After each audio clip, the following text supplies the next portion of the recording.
the recorder and view and okay. All right. So let's see. Okay. So today we're going to start from the 6th chapter of the 11th canto. The chapter is called The Yadu Dynasty Retires to Prabhas Kshetra. And actually, it starts with a very interesting story, which almost looks like it's out of context. And it starts with talking about Lord Brahma, Lord Shiva, and so many other demigods. They once visited Dwarka, and they wanted to see, they had the desire to see Lord Krishna in his human-like form. And so they went, they waited for him, they met him, they offered him, beautiful gardens from Nandan Gardens, and offered their prayers and praised his qualities and power and all those kind of things. And when they were finished, then Lord Brahma said something very interesting that until I read it, I wasn't expecting. And he said, Brahma is talking to Lord Krishna. He said, my Lord, some time ago, we requested you to remove the burden of this earth. And you have now done this. You fulfilled that request now.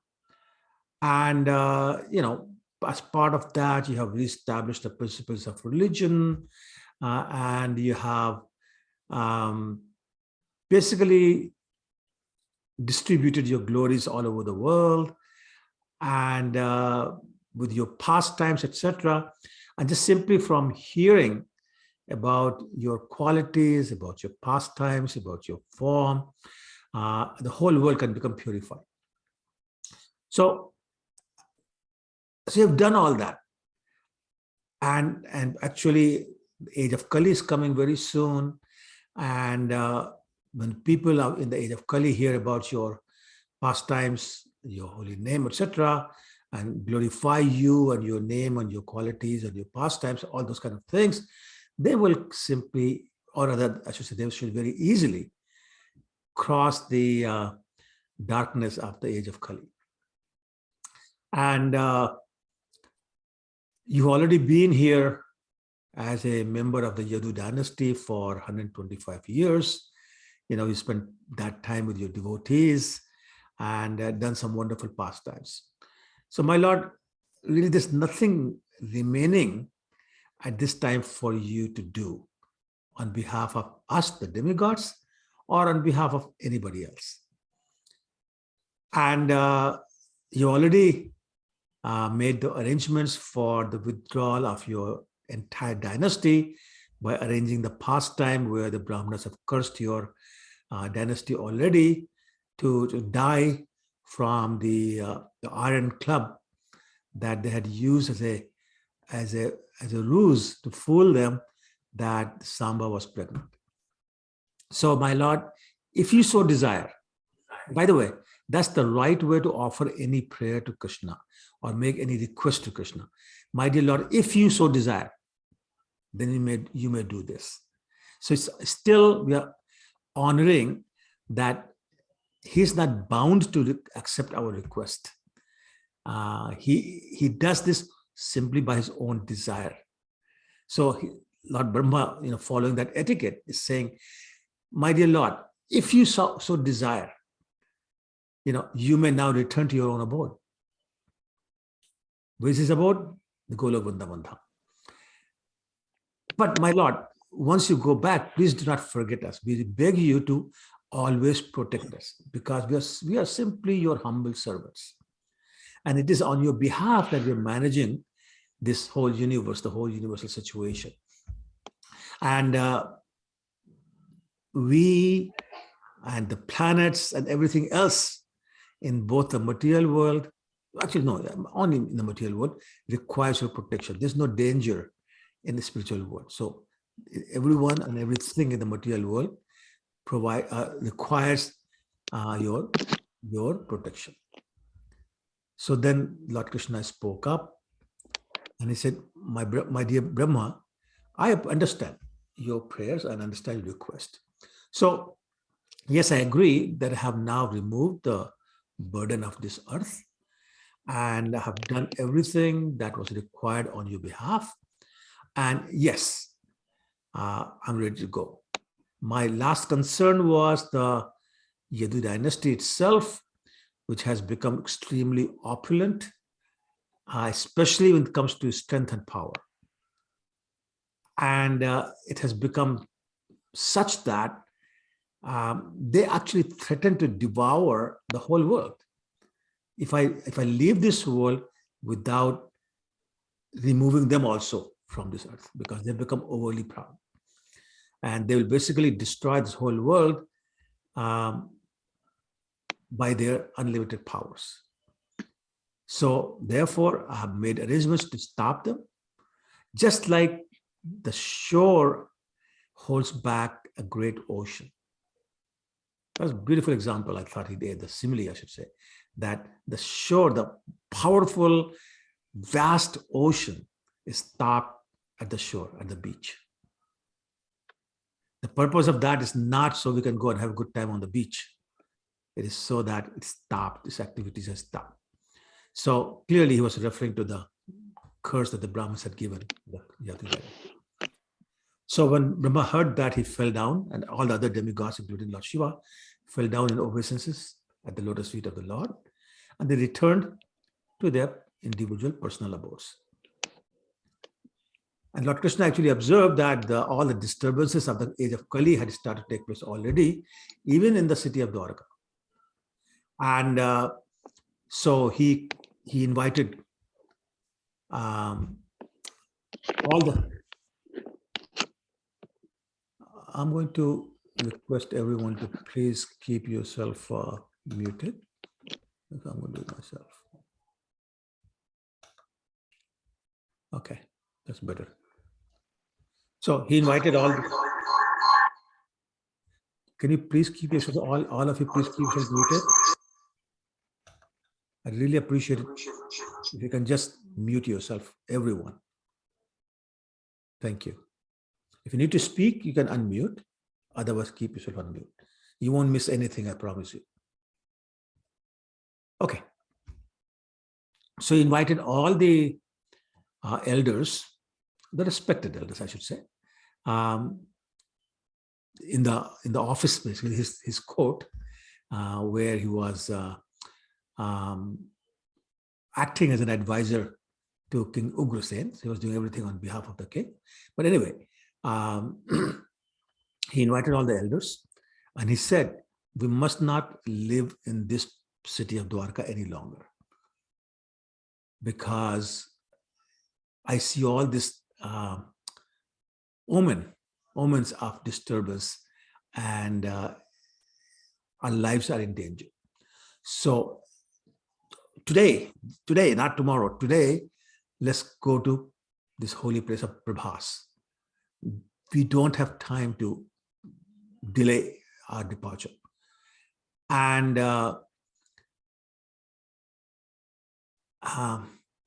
what did he say?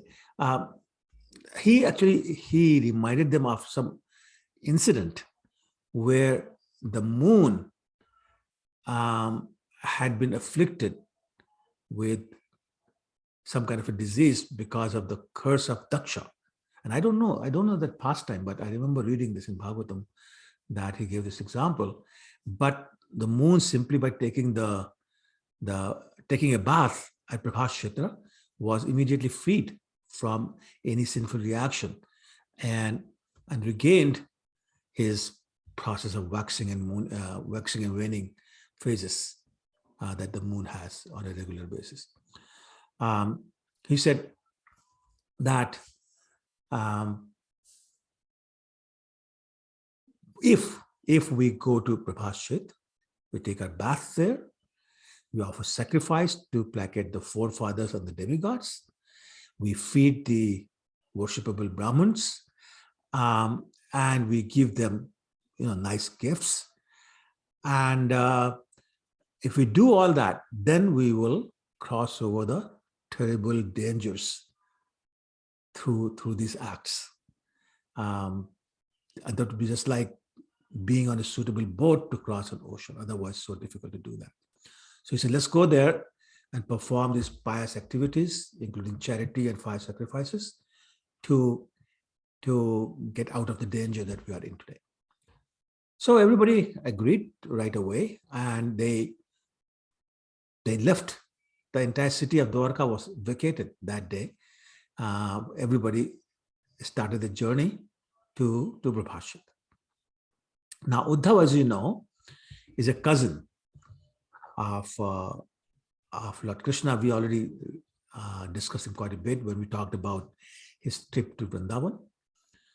So when he heard about the imminent departure of all the Yadavas, he approached Krishna in a private place, offered his obeisances, and he addressed Krishna. He said, "My Lord, it appears to me that now you have decided to withdraw your entire Yadu Dynasty, and that you yourself are planning to wind up your pastimes in the material world, or I should say in this universe anyway. And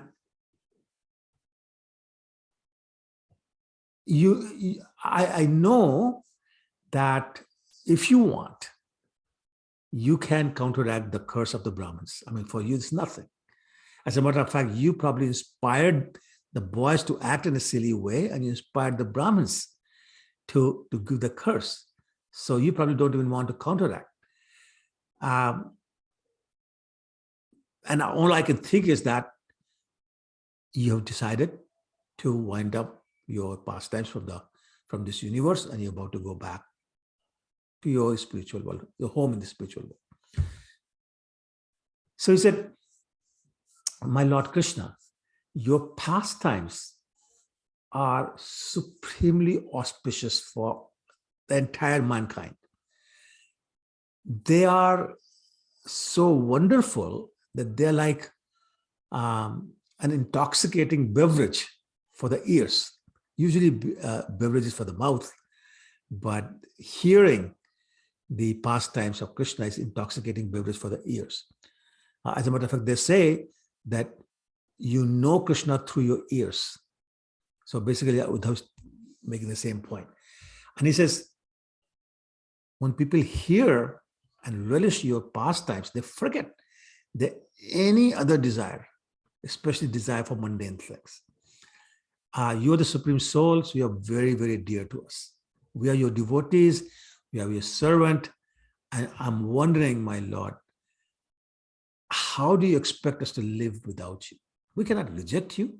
We cannot live without you even for a moment.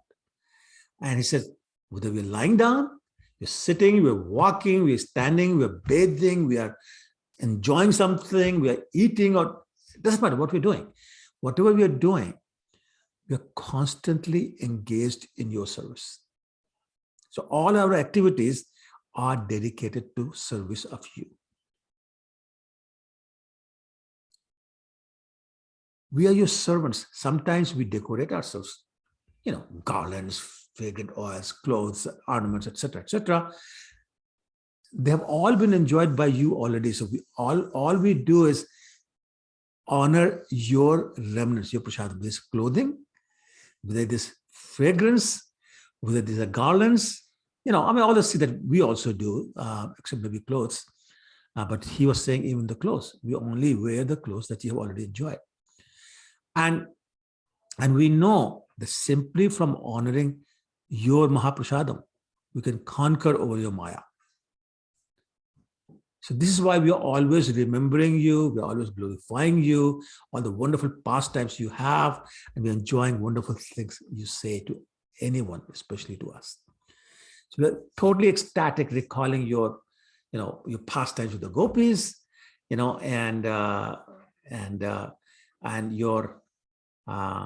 your beautiful smile and how you move about when you are engaging in your amorous pastimes with the gopis.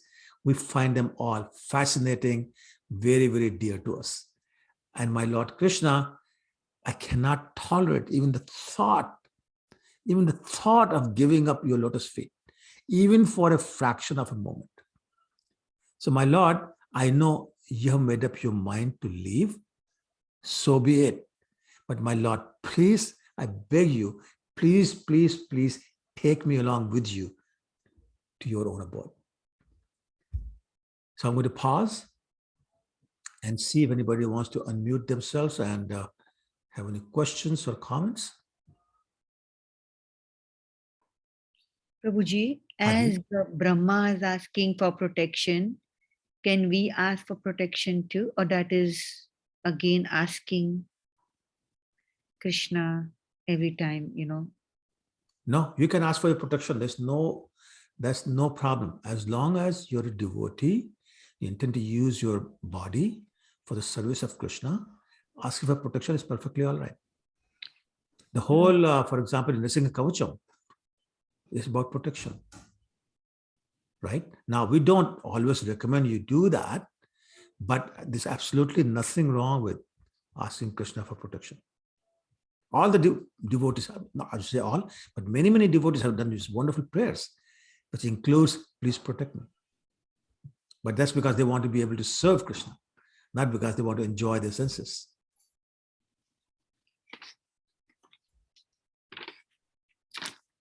And sometimes we are, I have fear from someone, so from another person. Say, for example, if I'm scared of you, Bhagwan Vijay Rupanuga Prabhu se bachana, is that okay too? I'm giving examples. I know.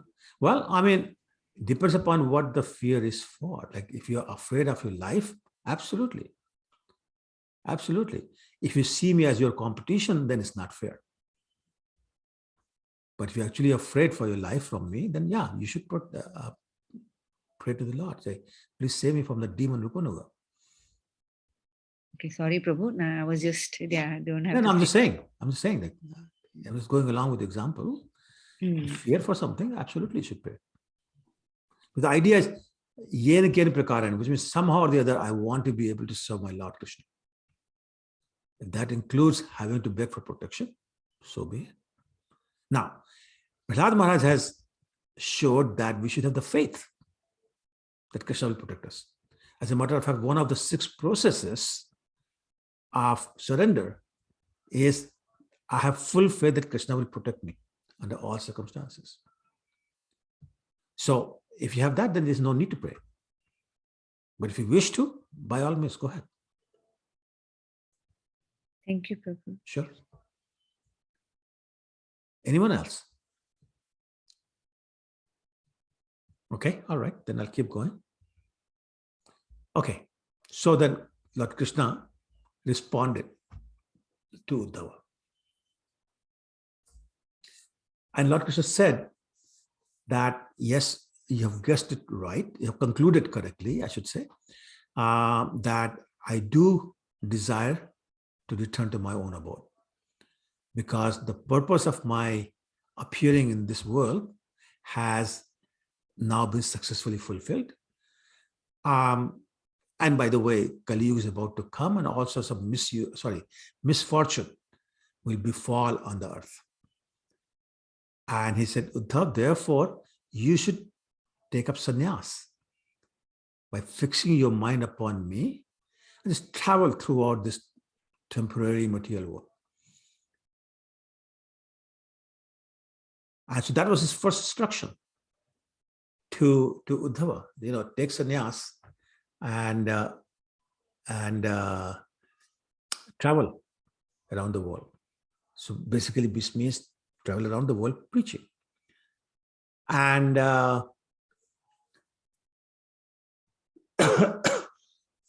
Uddhav said, my Lord, you're talking about taking sannyas, which means renunciation of material things.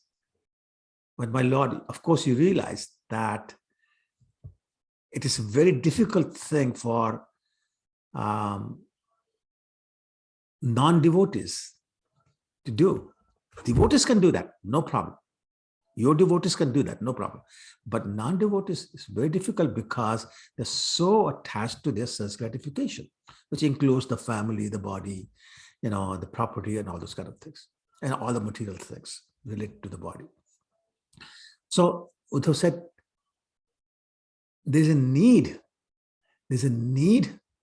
or at least I have a need, Uddhava was saying, I have a need to receive some instructions from you by which fools like me who think we are this body can become convinced to carry out their duties in accordance to your order. Okay, so he's saying, give me some instructions that will convince a fool like me to carry out my duties according to your order. So Uddhava, of course, is being extremely humble. I mean, he's a pure devotee. He's a cousin of Krishna. So knowledgeable that Krishna used him as his counselor. So not an ordinary person, but he's just being very humble. So Lord Krishna said, an intelligent person, and he basically how should I say, he specified what he meant by that. He said, an expert who can perceive the world around him and can apply sound logic, that person can achieve real benefit through his own intelligence. So a person who can understand what's this world about him about and applying sound logic can achieve real benefit through his own intelligence. And that way, this person sometimes legitimately acts as his own instructing spiritual master, his own Shiksha Guru. And we do know, I mean, like in the real life, we do know some people who are very good at knowing the right thing to do, right thing to say, right service to perform, etc., and be able to encourage other people to do the same thing.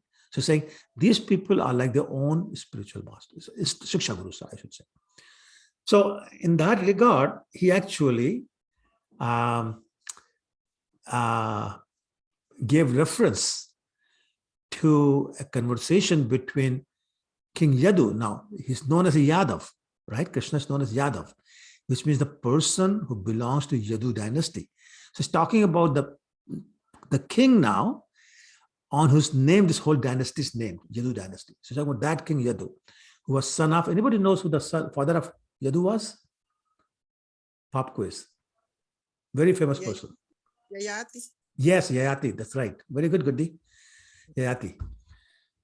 So King Yadu was King Yayati's son. Anyway, and so he said there was a conversation between King Yadu and an Avdhuta. Anybody knows the meaning of the word Avdhuta? What does Avdhuta mean? Or Avdhut? Messenger of God?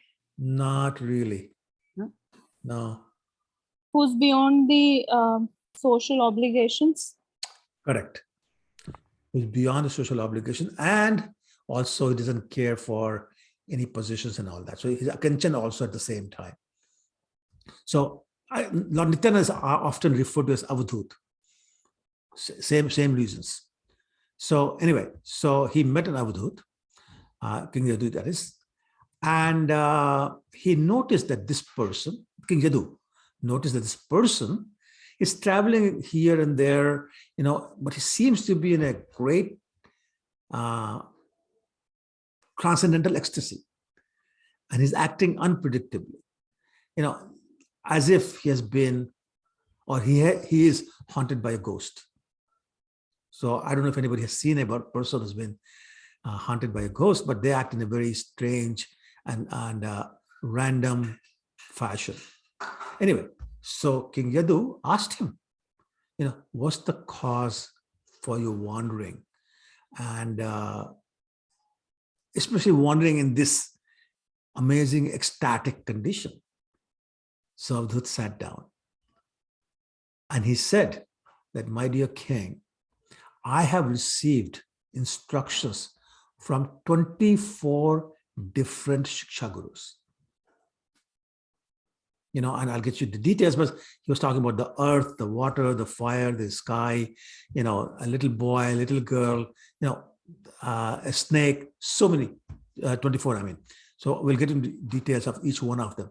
So he said, I've learned instructions from 24 different Shiksha Gurus. And it is because of the knowledge I have gained from them that I'm able to travel about the earth in a liberated state.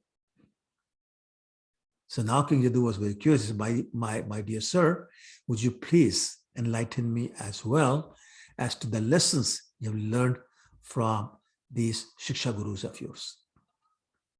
So Avadhuta started. And first he talked about the 5 gross elements, right? What are the 5 gross elements? Anyone? Earth, water, ether, fire, and air. air. Correct. Yes, thank you. So he said, I'm sorry?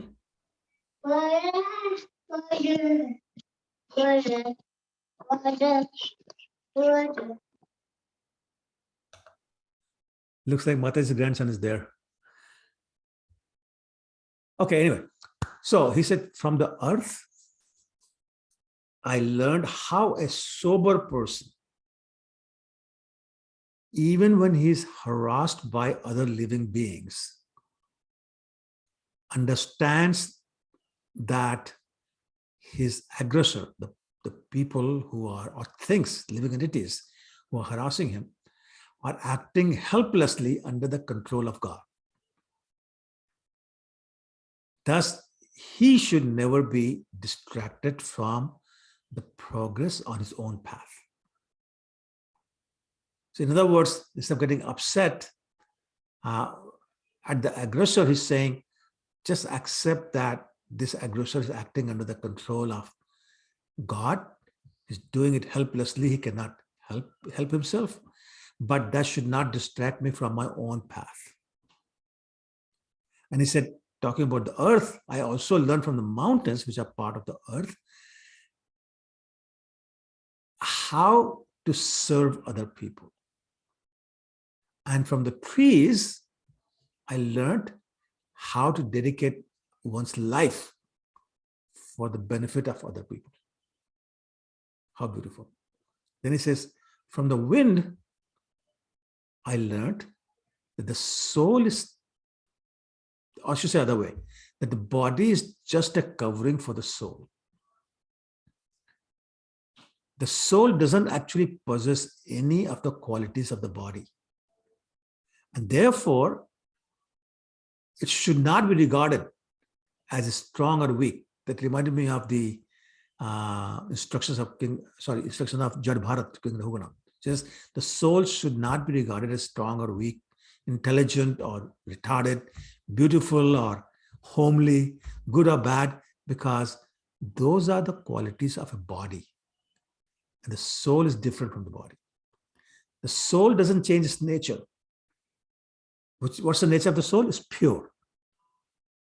Right? So it doesn't change its nature of being pure just because it got covered by a particular type of a body which is impure.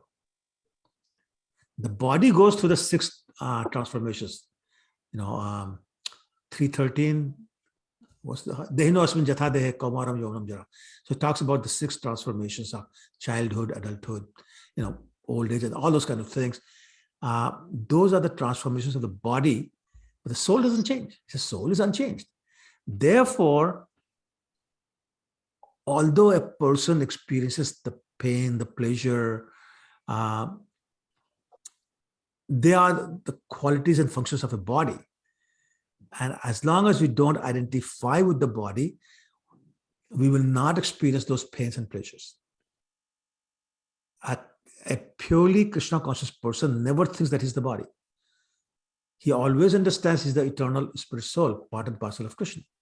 And thus, he does not feel those pain and pleasure, nor does he become entangled in the material world, because he always distinguishes between himself, the soul, and the body. Now I'm going to continue unless you stop me with a question, because there are different instructions being given. Then he says, from the, sorry, somebody has something? Okay. He said, from the sky, I learned that even though the sky extends everywhere, like everything rests in the sky, but the sky doesn't mix with anything. Nor can you divide the sky by anything. There's no division of sky. Sky just stays there one piece. And he said that even though the mighty wind can blow the clouds and storms across the sky is not implicated in any of those things. Just simply not implicated.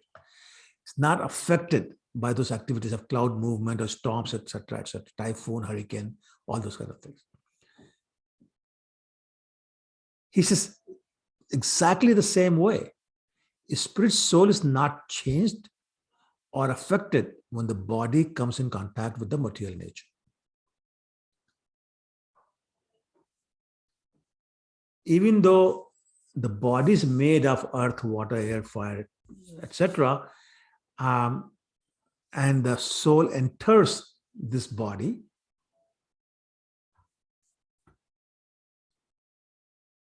and the living entity is impelled by the three modes of material nature, prakriti ki manani guni karmani sarvasha, or nahi kastim chalam api jatu tishat akarmakrat kariti avarsha karma prakriti nijay prakriti guna 3.5. It says that the living entity is forced to act in a certain way by the modes of material nature. So he says, although all those things happen, but the eternal spiritual nature of the soul is never actually affected. So yeah, it can be within the material body. It can be within the material world. Yes, it can be impelled by the material modes of nature, but its spiritual nature is never changed. It's never affected. Then he says, from the water, I learned how to be naturally clear and purified. The water purifies. Water is naturally clear. And he said, just like that, a saintly person or a devotee is free from contamination, is gentle by nature, and his speech creates a beautiful vibration in the environment. Same kind of vibration that flowing water creates in the environment. And I'm sure many of you will agree that there's something very soothing about flowing water, whether it's a fountain or a river, making those noise of the waves, very, very soothing and very pacifying. And he said, just like that, just by seeing, touching, or hearing such a saintly person, a living entity is purified. So water and saints or saintly persons perform the same function, purifying those who come in contact with it. Although Narottam Das Thakur made a distinction, he says, water like Ganges water, Yamuna water, you become purified after touching it. But a devotee purifies you simply by giving you his darshan to you. So that's the distinction. Darshane pavitra karo, ei to margu. Narottam Das Thakur sings that simply by giving you darshan, you can purify other people. Then he said, from the fire, I learned how the pure devotees, the liberated sages, etc., saintly persons, they're not affected if by chance they happen to eat contaminated food. Again, just like fire. Fire burns up any contaminated substance that's offered to it. So the devotee's consciousness is similarly unshakable. Because why is that? Because they don't try to enjoy anything within the material world. And they become powerful by execution of the austerities, which reminded me of the story of Durvasa Muni, whom the gopis had gone to offer a prasadam. And after that, they asked him, this is the whole story about crossing the river Yamuna. And they went back to him and they said, well, how was the prasadam? And he said, go tell river Yamuna that I had the whole thing just like hay, which is grass and dry grass and things like that meant for the animal feed. The gopis did not understand that at that time. They were very upset, but that's the point being made. The devotee is not trying to enjoy anything within the material world and performing all these austerities, which gives you the power to purify other people. Sometimes they are known as tirthapada, which means they are walking places of pilgrimage. Again, the purpose being to purify. And that's why we invite all these devotees to our house to purify the house, our house, and purify us and our family. And then he added, very interesting, he said, just like fire, a saintly person sometimes appears in a concealed form, and other times it reveals. So when does the fire is concealed? If you take a piece of wood, the fire is there, but you don't see it until you put a light to it. Anyway, so he said, for the welfare of conditioned souls, but only those conditioned souls who really want real happiness. A saintly person, a devotee, a pure devotee, accepts the position of a spiritual master. Actually, he said, worshipable position of a spiritual master. And just like fire, he burns to ashes all the sinful reactions of his disciples by mercifully accepting their offerings, just like the fire does. And then he said, just like fire manifests differently in pieces of wood of different size and qualities, the supersoul, which enters the bodies of higher and lower forms of living entities, he appears to assume the identity of each of those, but inside it doesn't change. Okay, so those are the 5 elements, gross elements. Then he said, from the moon, I learned that just like the moon appears to wax and wane from Pareva to Purnamasi, and Purnamasi back to Pareva, which is the full moon to no moon day, or no moon to full moon day. But the moon itself is not affected. We're only seeing the apparent waxing and waning of the moon. But the moon is whole. Moon is not changing. Moon is not being affected.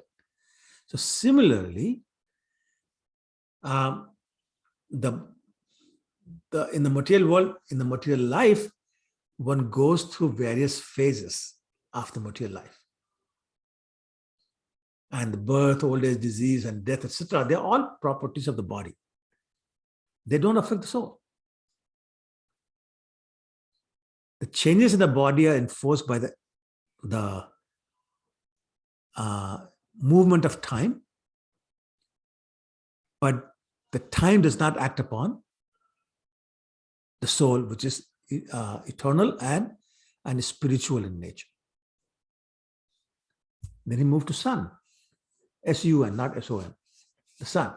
And he said, from sun I learned how to avoid entanglement even while coming into contact with the sense objects. So the senses come into contact with sense objects. So it's referring to that. He says, the sun evaporates large quantities of water by rays, of course, but it returns that water to earth in the form of rain. So similarly, a saintly person accepts all type of material objects with his material senses, of course, but returns them to proper person at proper time. He doesn't keep it for himself. And therefore, he's not entangled either in accepting something or giving up something. To him, have it, not have it, same. Then he gave the example of a pigeon through a very famous story. Well, I've heard it so many times, I think it's famous. I hope you've heard it as well. Anyway, so he learned from the pigeon that too much affection and excessive attachment is not good for anyone. And he told the story about the pigeon who was living in the forest with his wife. He had built a beautiful nest on a tree, and he lived there in the company of his wife, both absolutely madly, passionately in love with each other. They were very, very much devoted to each other, and of course, to their household duties, whatever their pigeons have. They had great amount of affection and sentiment for each other. Just like humans, they were attracted by each other's glances, and the state of mind, etc. And they did things that every grihastha does: sitting, walking, standing, conversing, playing, eating, all those kind of things that all the loving couples do. And whenever she wanted something, he would immediately go and get it for her. And even if that meant some great personal difficulty, he will go and satisfy her desires. And just like human couples, very much into each other. And actually, that kind of reminded me, like he acted like what they call a henpecked husband, which I guess most husbands are. And I think that reminded me of a saying that a man claims to be the head of the family, but doesn't realize that the wife is the neck. And we all know that head moves in whatever direction the neck moves. So neck tells the head which way to move. And therefore, you can call yourself the head all you want, but the real control is somewhere else. Anyway, so soon the female pigeon got pregnant and delivered a number of eggs, which, in time developed into baby pigeons. Now, these pigeons were, of course, very affectionate to their children, and they just loved taking care of the children, and they loved their awkward chirping. It sounded very sweet to them, and they began to raise these little children, with great degree of affection and attachment. When they saw the soft wings of the children, their innocent movements, not very steady, and their attempts to jump up and fly, those kind of things made them very, very happy. And when they saw the children happy, they became very happy. And so this way they were living their life, Bhagavatam says, completely in Maya. And they continue to take care of their baby pigeons. One day, the parent pigeons, both of them, they went out to get some food for the baby pigeons. At that time, a hunter came and he saw these young pigeons moving about near their nest.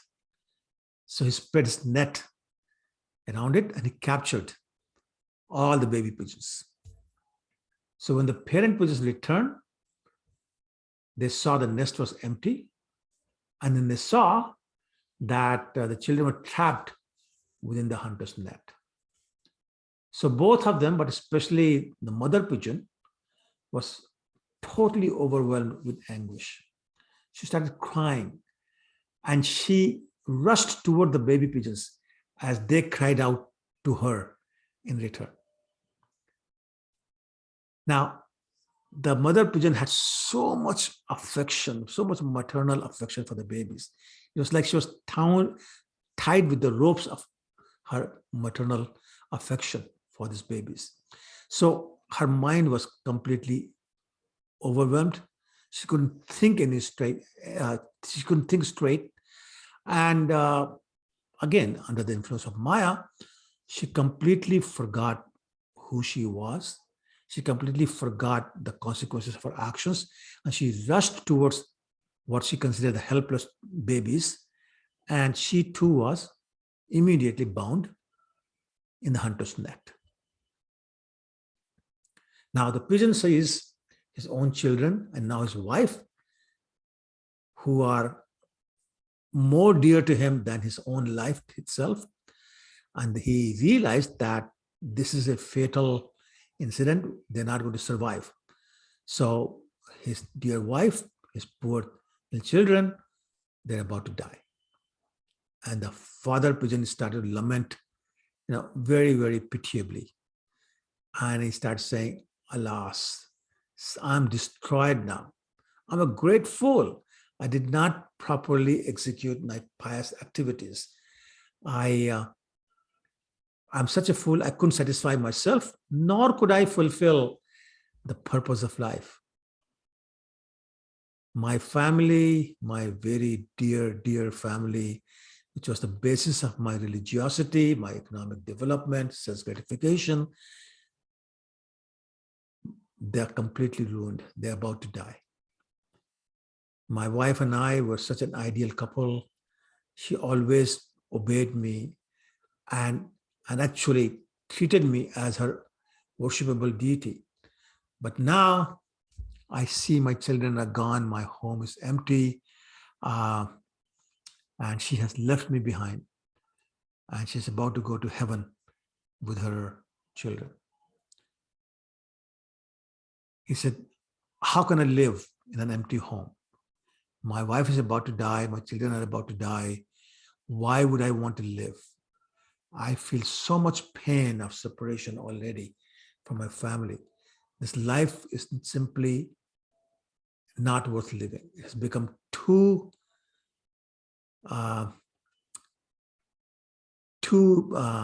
painful. And right now, all I feel is suffering. And looking at the children and the wife tied the net, about to die, and he noticed how pathetically they were trying to free themselves. His mind also went blank, and he fell into the hunter's net also. The hunter, of course, was very happy.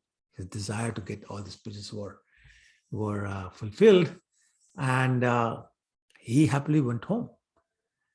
So Avadhuta said, in this way, one who's too attached to family life becomes very, very disturbed at heart. And just like those pigeons, or I should say that pigeon, he tries to find pleasure in the mundane sex attraction, mundane loving interactions. They become very busy maintaining their own family, and as a result, they suffer greatly. And it's not just them, their family members suffer with them very greatly. So we the human beings must always remember one thing. The doors of liberation are opened wide to us simply from having achieved human life. Provided.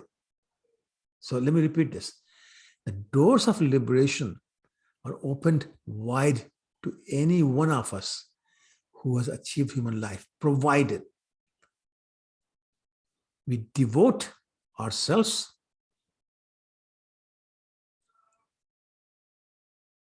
to the service of the Lord.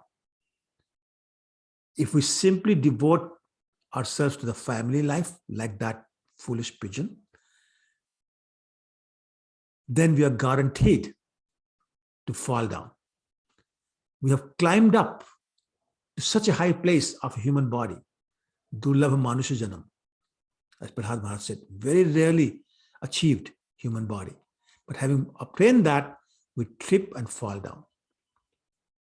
So therefore, we have to take shelter of Rupa Goswami, where in Nectar of Devotion, he talks about the concept of Yukta Vairagya, where he says it's called like engaged renunciation. where anasakta se vishayan yatharham upiyunjita nirbandha krishna sambandhe yuktam vairagyam uchite. What he says that only deal with material things only to the extent necessary, not beyond that, and use them in the service of Krishna without becoming without becoming attached to them. And that includes the family, that includes all the property, position, etc., etc. Do not become attached. Just use it in the service of Krishna, then you're fine. Then you're called engaged, yet renounced. So you're using things, you're not rejecting things. Because rejecting is foolish. As the next verse in Nectar of Devotion says, prapanchiktiya buddhya har sambandhi vastuna mumukshi parityago vairagyam phalgum kathate. He said it is foolish, and actually it's a artificial renunciation if we reject things that can be used in the service of Krishna. So Srila Prabhupada, for example, never rejected anything material. For example, a fountain pen, a dictaphone, a typewriter, airplanes, cars, all these material things. He used them all, but he used them in the service of Krishna. That's the Yukta Vairagya. And that's the message that Avadhut is giving by this example of the pigeon, that if you want to utilize the facility of open door to liberation in the human body, then we have to engage ourselves in the service of Krishna and not become attached to the family life, to the family, to property, and all the other material things. So I'm going to pause and see if there are any questions or comments.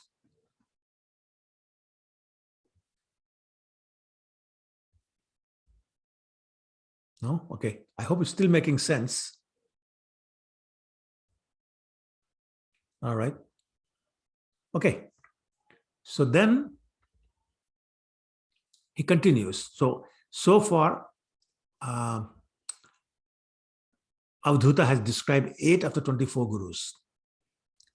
So now he's going to talk about next 9 Shiksha gurus that he has learned from. So he says, the instruction I received from Python is that an intelligent person should understand that just like unhappiness comes automatically, so will happiness. It reminded me of Prahlad Maharaj said the same thing.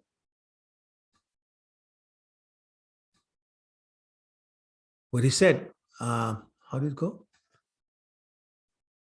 Sukhatmik, no, I can't remember now. And anyway, I'm sorry, I can't remember now. He basically said this, just like the happiness comes without asking, unhappiness comes without asking, be sure that, Sukha Mandriya Datya. Anyway, forget it, I don't know why I'm trying. Just like unhappiness comes without asking, comes automatically, so be confident that the happiness will also come automatically, as long as you deserve it.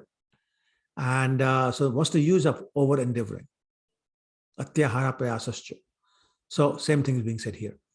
So Avadhut says, therefore, an intelligent person should not over-endeavor to attain material happiness.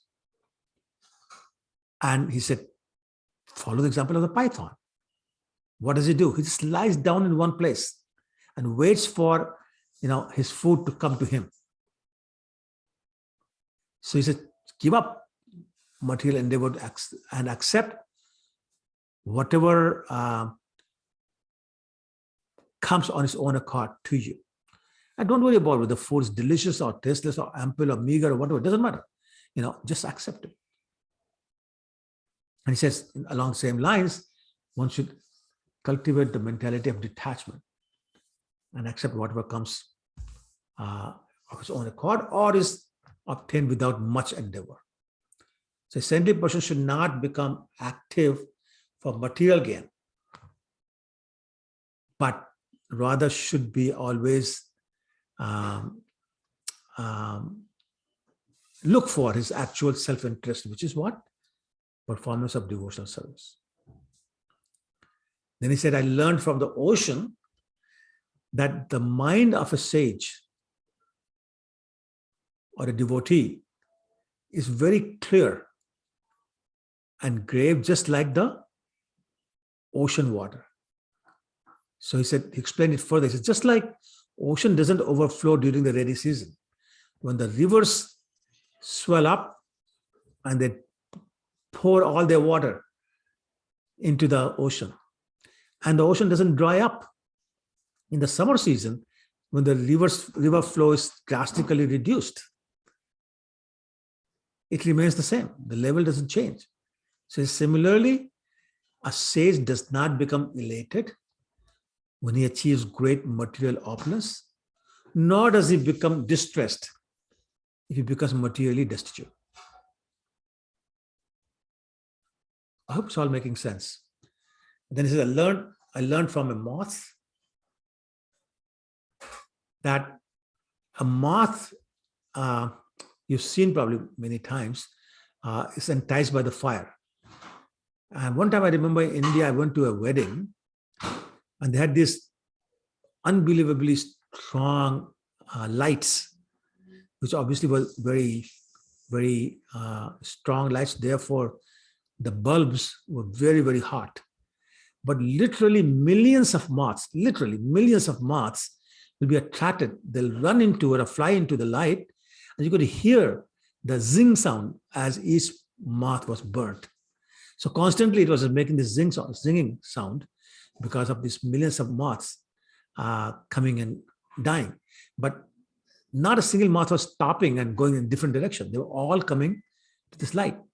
So he says, just as a moth becomes enticed by fire and gives up his life, a fool who cannot control his senses becomes enchanted by the beautiful women who are decorated nicely, nice makeup and all that, fine clothes, ornaments, etc. And unable to control his mind, he falls blindly into the darkness of material existence. He says, just like the moth becomes mad after the moth becomes mad after the fire, and the man becomes mad after the woman. And they both fall blind and the man loses his spiritual life, moth loses life. Then he said, bumblebee, I learned something from bumblebee. A bumblebee, as you know, goes from flower to flower to flower to get the nectar from these flowers. And it doesn't matter whether it's a big flower or a small flower. So similarly, a saintly person should accept only enough food to keep his body and soul together. He'd go from door to door accepting just a little bit of food from different families. Not a lot, just a little bit, just enough for that day. He said, so as you know, there are two types of bees. One is bumblebee that is talked about. The other type is honeybee.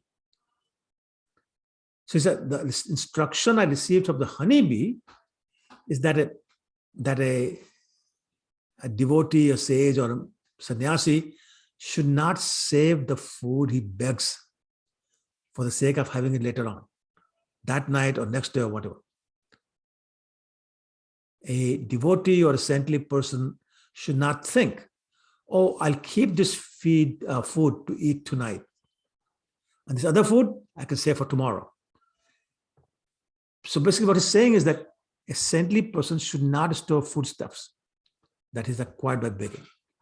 Rather, and this is a very nice example, he says, rather, he should use his own hands as his plate and eat whatever fits on the hand, not more. He said his only storage, not a refrigerator, not a freezer, but his only storage should be his own belly. Whatever conveniently fits into his belly should be the stock of his food for that day. So do not imitate the greedy honeybee who eagerly collects more and more honey only to be ruined later. As you know, the honey collector come, they destroy the whole what do you call the thing that honeybees make? I know chatta in English. Hayu. Sorry? Beehive. Hayu. Beehive. Hayu. Beehive, yes, thank you. So they come and destroy the beehive, take all the honey away. Then Abdul talks about an elephant. He said, I learned from an elephant that a saintly person or a devotee should never touch a young girl who's not his wife. He said, in fact, he should not even let his foot touch a wooden doll in the shape of a woman. Why? Because by bodily contact with a woman, he'll be captured by illusion. And he says, just like an elephant is captured by the hunters or killed by other elephants when he tries to touch a body. So what's he referring to? You may all be aware that the way an elephant is captured is that they put a female elephant on one side of a ditch, a very deep ditch, which is covered with leaves and twigs of tree and all that. And the male elephant is on the other side. So male elephant tries to get to the she elephant or female elephant, and he rushes to her, not realizing that there's a ditch in the middle, and he falls in that ditch. And they leave that elephant for days without any food or anything until he becomes tame, and then they get him out and use him as a tame elephant or a domestic elephant. So basically saying the male elephant is tricked by the hunters. Similarly, a man who becomes attached to the form of a woman falls down to the deep well of material life, and his spiritual life is destroyed. Then he says, I mentioned the person who comes to take away the honey from the beehive. He said, the instruction I received from him is that just as the honey collector, or whatever you want to call him, steals the honey collected by the honeybees with great effort, a person in the renounced order of life has the privilege of enjoying the food and other valuable things purchased by the hard-earned money of the householders. So actually, it's a good use of householder money to feed the devotees. Then he said, another Shiksha Guru is deer. He said, a deer becomes totally confused and actually is stunned upon hearing the song of the flute. And in that stunned state, he gets captured and loses his life. So similarly, any person who becomes attracted to mundane music uselessly wastes his life. So now he's going to talk about all the five senses. So this was the sense of ear being the cause of your downfall. Then he says, I learned from the fish that is caught in a baited fish hook because she wants to, or he wants to, the fish wants to eat that bait, a worm. And because attracted to the food to satisfy the sense of taste. Similarly, an unintelligent person who's victimized by the insatiable tongue will also end up losing his life. So what's talking about? He's talking about prajalpa, the mundane conversations not related to Krishna. Prajalpa includes criticizing other people, discussing movies and stars and all those kind of things, or sports and all those kind of things. They all end up losing their spiritual life. Similarly, the other function of the tongue is not eating prasadam. She's talking about that also. Not honoring prasadam, eating something that's not been offered, Krishna says, is simply eating sin. And therefore your spiritual life is destroyed again. Then he said something very interesting. He said, a lot of us fast. He said, but by fasting, one may control all other senses. But the tongue's desire actually increases. It's therefore the only way to bring the tongue under control is to surrender to the Lord and honor only prasadam. Relish only Krishna Katha and chant Krishna's, relish the chanting of Krishna Katha and his holy name.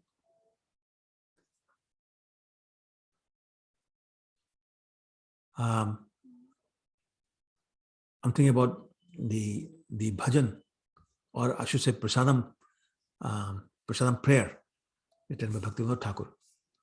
He says, Tar madhya jivati lobhamai sudurmati. Take jeta kathin sansare. Krishna balo dayamaya kari bare jiva jay. So prasad andilo bhai. That's the only way to eat the prasadam. Eat prasadam to control. The only way to control the tongue is that. And then he said, the Adulthood is still talking, and he said, I'm going to tell you the story about a prostitute. Her name was Pingala, from whom he learned another lesson. And he says, one day, Pingala, the prostitute, dressed herself in very attractive clothing, and ornaments and makeup and all that, and stood in the doorway all day, from all evening, I should say, from sunset to midnight, hoping for a customer to show up. Sure, many men came and went, walking by her house, but none of them stopped. Her only means of sustenance was prostitution. So therefore, she was getting very anxious. And every time she saw a man walking on the street towards her house, she started thinking, oh, maybe this is the one. This is the one who's coming. He looks very rich. And then he's not stopping. Oh, he's not stopping. But I'm sure somebody else will come.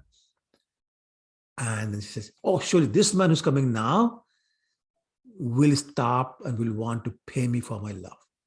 He'll probably give me lots of money. So this way she went all the 6-7 hours from sunset till midnight, in the vain hope of getting some money. She stood there by the doorway. She was very, very anxious. Even late nights, she was so anxious. She would sometimes walk out to the street, sometimes went back to into her house. And back and forth, nobody stopped. It was midnight. Now, it's midnight. She really wanted some money, and none of it came. So she became very morose. Her face dried up. She was full of anxiety for some money. And so she felt so disappointed. She felt so disgusted with her situation that suddenly she started to feel a great amount of detachment from her situation, from her profession. And but as the detachment from her situation arose in her heart, the happiness, some kind of happiness arose in her mind. And now, instead of being morose, she was feeling actually happy, and she sang a beautiful song, which basically said, just see how greatly illusioned I am. Because I cannot control my mind, just like a fool, I desire lusty pleasure from an insignificant man. And that's the key point in her prayer. I'm looking for lusty pleasure from an insignificant man. She said, I'm such a fool that I have given up the service of that person who, being eternally situated in my heart, is actually most dear person to me. That most dear person is the Lord of the universe, the bestower of real love and happiness and source of all prosperity. And although he's in my own heart, I've completely neglected him. Instead, I have ignorantly served insignificant men who can never satisfy my real desires and who have simply brought me unhappiness, fear, anxiety, lamentation, and illusion. That's all they have given me. Illusion, anxiety, fear, lamentation, unhappiness, all those kind of things. That's all they've given me. And I have uselessly tortured my own soul. I've sold my body to these lusty, greedy men who are themselves objects of pity. I have practiced the most abominable profession of a prostitute, just in the hope of getting money and pleasure. But I forgot that this material body of mine is like a house in which I, the soul, live. The bones of my body, things like spine, ribs, arms and legs, they're like the beams and cross beams and pillars of the house. But the whole structure, the body, is full of stool and urine. It's simply covered by skin and hair and nails. The Navdwaras, the 9 doors leading to this body, are constantly excreting foul-smelling substances. I don't have to name them, but every opening in our body excretes something foul. He said, what woman could be so foolish as to devote herself to this material body, thinking that she might find pleasure and love in this contraption? Unfortunately, that foolish woman is me. She says, I must be the biggest fool in the city. I neglected the Supreme Lord, that Lord who awards us everything. Everything. And instead, I desired to enjoy satisfaction with many men. How pitiable is that? She continued. She said, the Supreme Personality of Godhead is absolutely the most dear one for all living beings. Why? Because Suhridam Sarvabhutana. He is everyone's well-wisher. And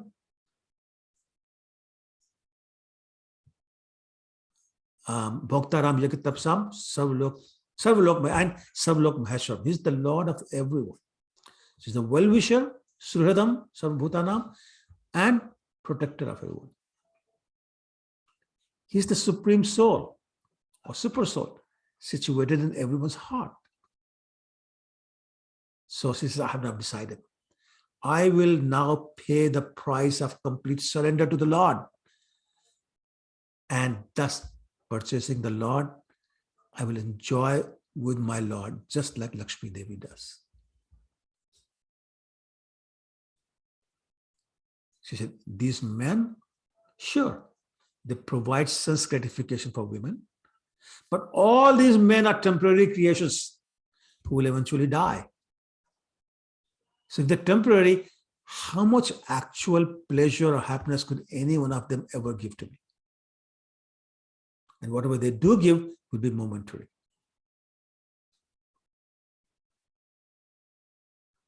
And she said, thank what just happened. She said, although I most stubbornly hope to enjoy this material world, but somehow or the other, the detachment has arisen in my heart. And that detachment is making me very happy. Therefore, my conclusion is that the Lord must be pleased with me. Somehow, without even realizing it, somehow without knowing it, unknowingly, I must have performed some activity that satisfied him. That's why he's doing this. And she concluded, a person who has developed detachment can easily give up the bondage of material society or the material world, material friendship, material love. And he says it happens when a person undergoes great suffering. Then gradually he becomes, simply out of helplessness and hopelessness, he becomes detached and indifferent to the material world. And she said, and that's what has happened to me. Due to my great suffering, such detachment has awoken in my heart.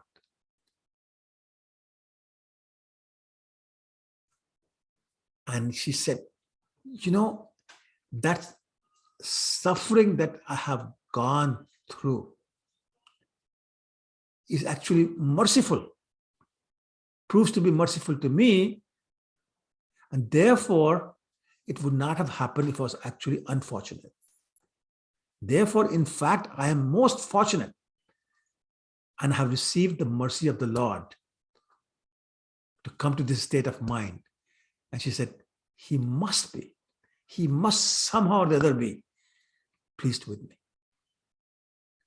And she said, with great devotion, my Lord, I accept the great benefit that you have bestowed upon me. I have now given up my sinful desires for ordinary sense gratification. Now I take shelter of you, the Supreme Personality of Godhead.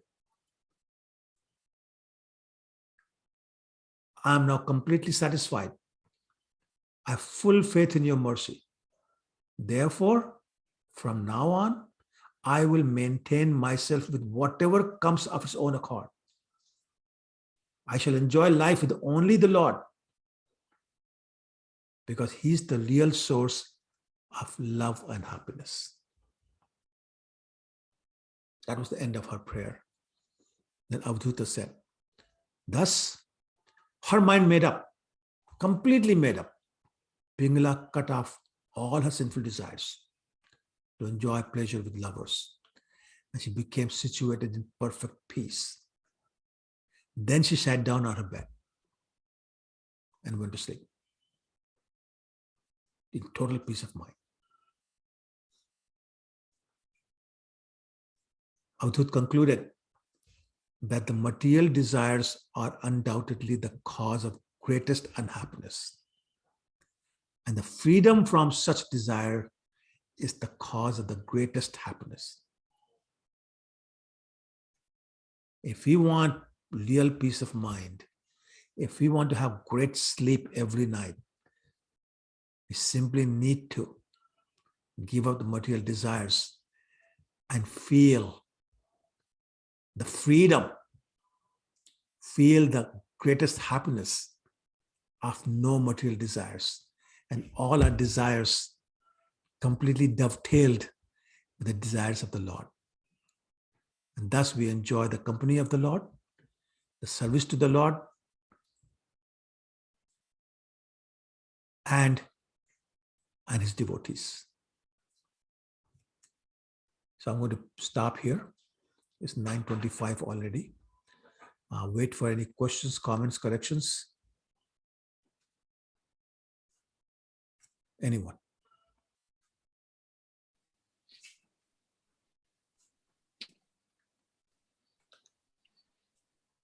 No comments, no questions? Prabhuji, might just... Yeah, go ahead, Prabhuji. So, Prabhu, you just mentioned that we should not have any desires. Material desires. Yeah, any material desires. Mm-hmm. So, living in the material world, are our wants also fall under the category of desires? Yes. So, if our wants fall under the category of desires, how can we not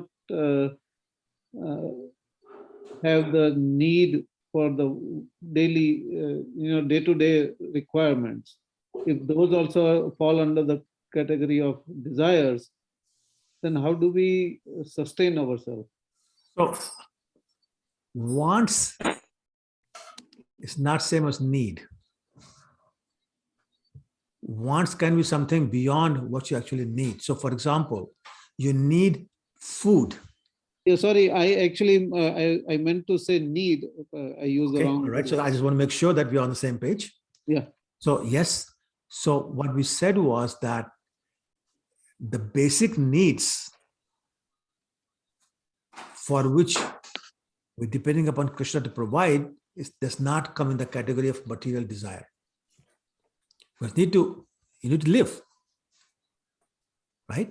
As Rupa Goswami said, yatharaham, as much as necessary. So yes, you do need to eat, but do you need to work 18 hours a day to eat? And that's the point he's making. Similarly, what you do to get food on the table. Do you really need to, like as Pingala, you really need to do sinful activities? She was prostitute, but people rob, people cheat, people do fraud. Is that necessary? Right? Instead, if we say, I'm going to completely depend upon Krishna and whatever he sends my way, I'll accept, which means you may be doing a job. Depending upon Krishna doesn't mean you sit back in your room and say, okay, Krishna, your turn, you provide. It doesn't mean that, right? You still have to karmaneva adhikaraste. You have to do your duty. But the point being made is that depend upon Krishna for the satisfaction of your needs. Then it's not considered material desire. Material desire is for something you don't need, but you still want it. And that's why, again, desire to eat, if it's sanctified by having prasadam, that's not a material desire. If you want to eat steak, that's a material desire. You don't need. Drink water is not a material desire. Drinking wine is. Drinking beer is. And that's the distinction.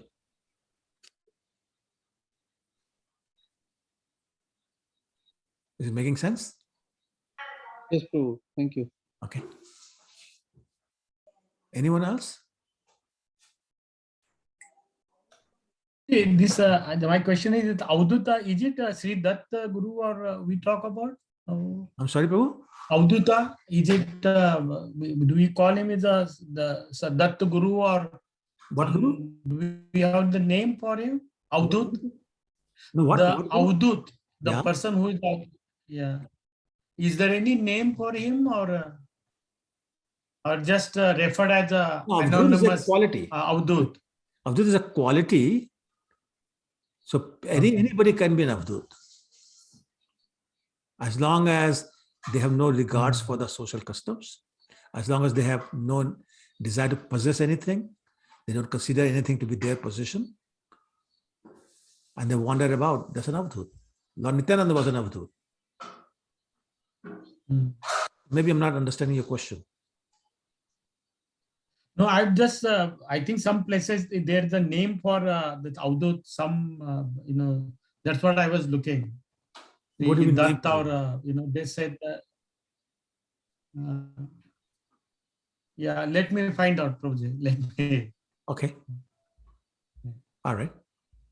So, like I, Hare Krishna. Hare Krishna Prabhuji, Dandapada. So I think it is Dattatreya, Guru Dattatreya is what. Dattatreya, right? Yeah. What about him?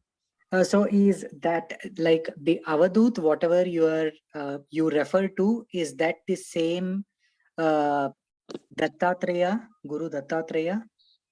No, that's what I'm saying. Is it different? Anybody can be an Avdut. Okay. Right? Okay. It's difficult, but anybody can be an Avdut. So, like Nityanand was one of the more famous Avdutas in our Gaudiya tradition. Okay. Right? Anybody who exhibits those qualities can be called an Avdut. Okay. And it is, and Avadut is not like expansion of Krishna at all, is it? No, Prabhu, Avadhut is just any person, you and me included. Any person who does not have any regard for social customs, is not conscious of them, acts independently, sometimes in a very whimsical way, has nothing of his own that he calls his own anyway. He just wanders about here and there, totally free. That's an Avadhut. It could be anybody. And is he a devotee also? Maybe, maybe not. Okay. So can be devotee, yes, but not necessary. Okay. Okay. Okay. Thank you, Prabhuji. Sure. So Prabhuji, this particular person who is referred as Avadut here, he became an Avadut after he received all these teachings, or he was already an Avadut? Is there any background for him? Yeah, so no name is given. It's not said what he was before he became an Avadhut, but I guess it's a what do you call it? Work in progress kind of thing. That he probably became half Avadhut and was learning more, and he became 3/4 Avadhut and was learning more. And by the time he got instruction from all the 24, actually find out it turns out to be 25, but anyway, he said 24 first. Then he became complete Avadhut. Thank you, Prabhuji. Sure. So, I mean, you're not born Avadhut, you become an Avadhut. Okay.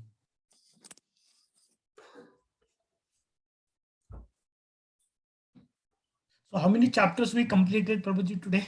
From Today we completed 11? to 8. 11th Canto, 8 chapters. 8 chapters. 6th, 7th, and 8th.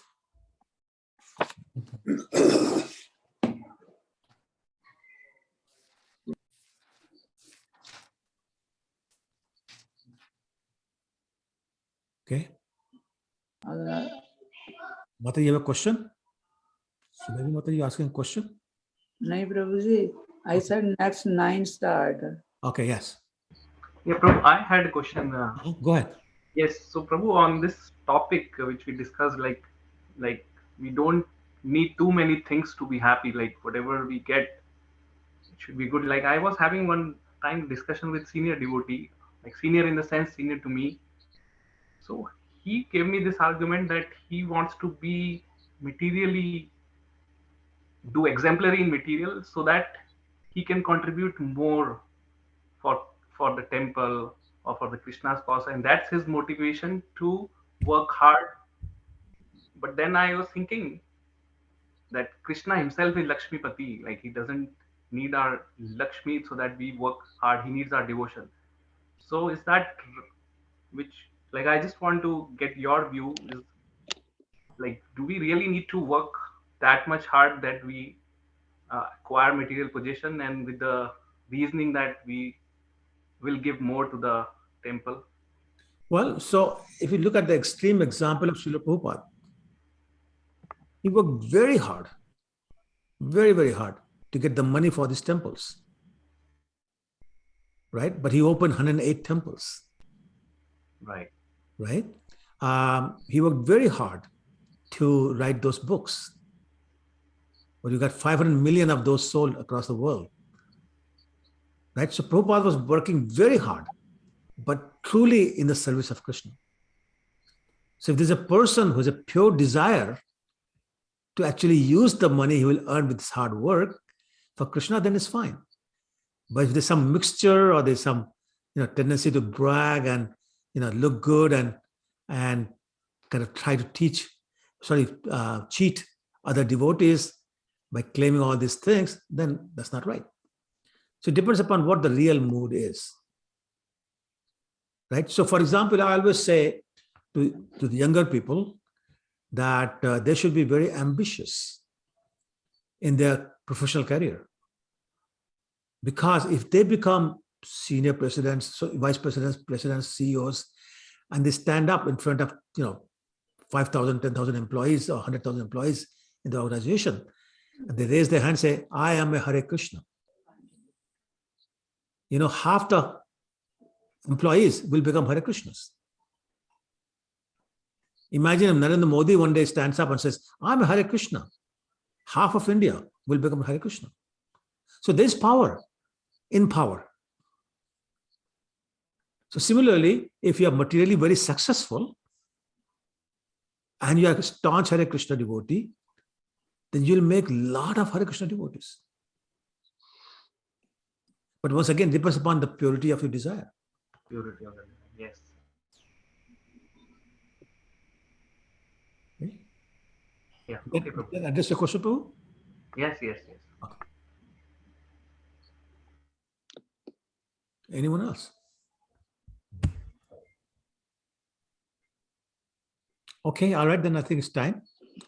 Once again, thank you very much. Vancha kalpatarubhyascha kripasindhubhyo patitanam pavanebhyo vaishnavebhyo namo. Prabhupada ki jai. Thank you, everyone. Hare Krishna. Thank you, Prabhuji. Hare Krishna. Hare Krishna, Navneet.